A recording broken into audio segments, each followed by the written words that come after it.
Yeah, going back and listening, I went back and listened to your version of Doug's tune, and there's one spot that I want you to be careful of. If you've already played with your band and this is how your band plays it, then that's fine. But it is the way that you played it is a little bit different from the way that Doug Dillard played it, and it's different in a more advanced jam. Perhaps they're going to add that pause in there that you left out. So again, in other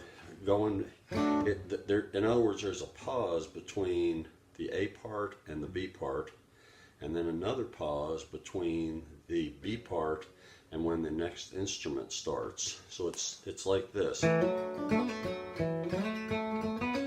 Let me start over. This is how you did it without the pause. Whoops, I'm sorry.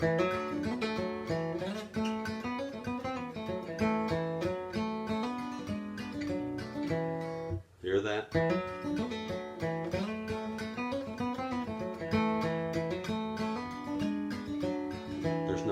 You're not putting a pause in there. The way that Dillard played it was again.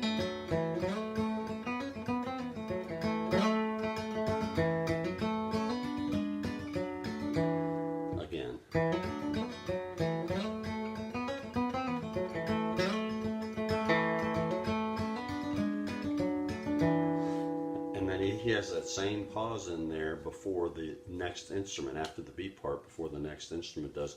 And you can feel that's a whole measure. You can feel that. The way that I did it in the tutorial was with that lick. Just that drone slide 5 up on the delta string. You can also feel it with a flat run.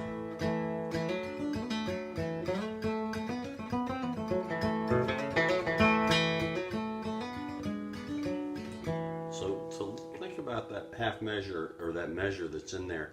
Again, if your band is not using that measure and that's how they're doing it, that's fine.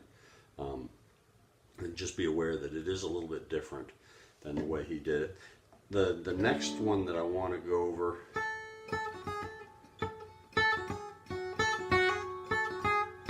let's see.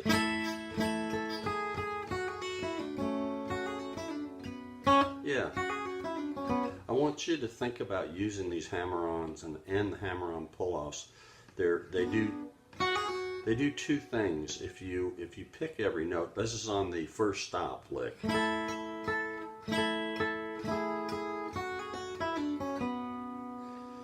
And the way that you did it,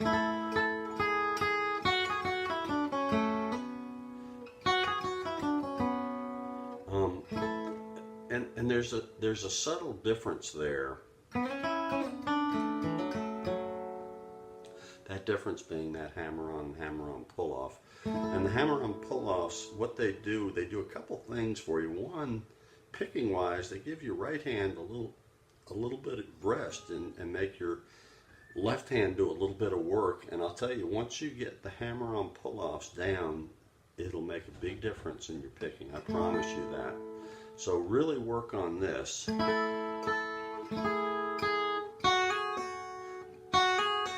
you notice my right hand, that's 3 notes, but it's one picking action. And there's another one. That's a pull off from 3 to 1 on Bravo.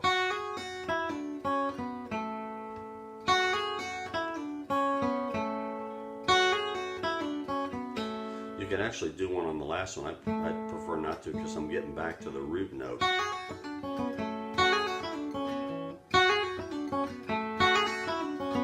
Look at the right hand.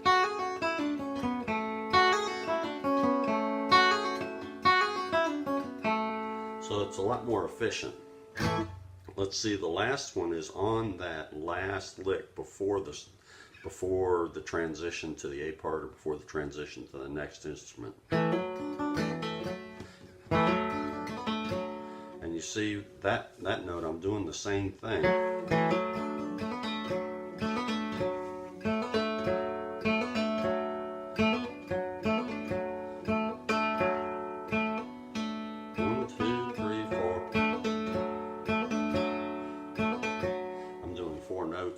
2 pick strokes.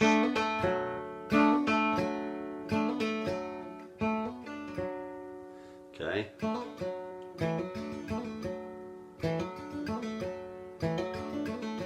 And I'm also getting a 16th. I'm getting a 16th note in there.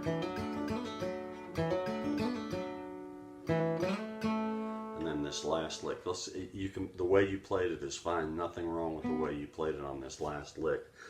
But you want to get this lick in your fingers because this lick is very useful. A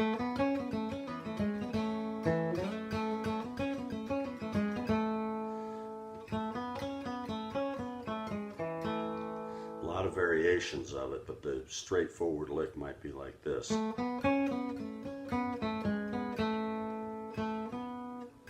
Starts on open G, open Gulf string. Get that one down.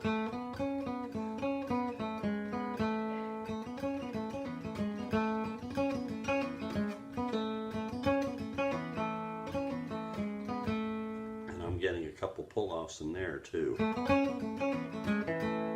And then there's variations of it.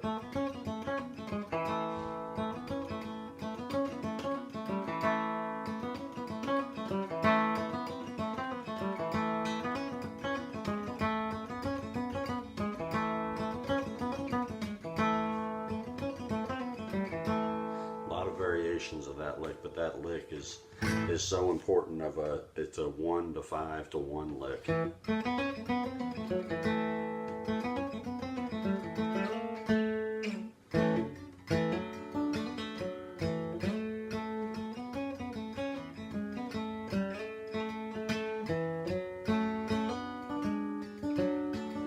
there you go. There's some pointers. That's a couple 6, 7 minutes of pointers. I'll send that to you.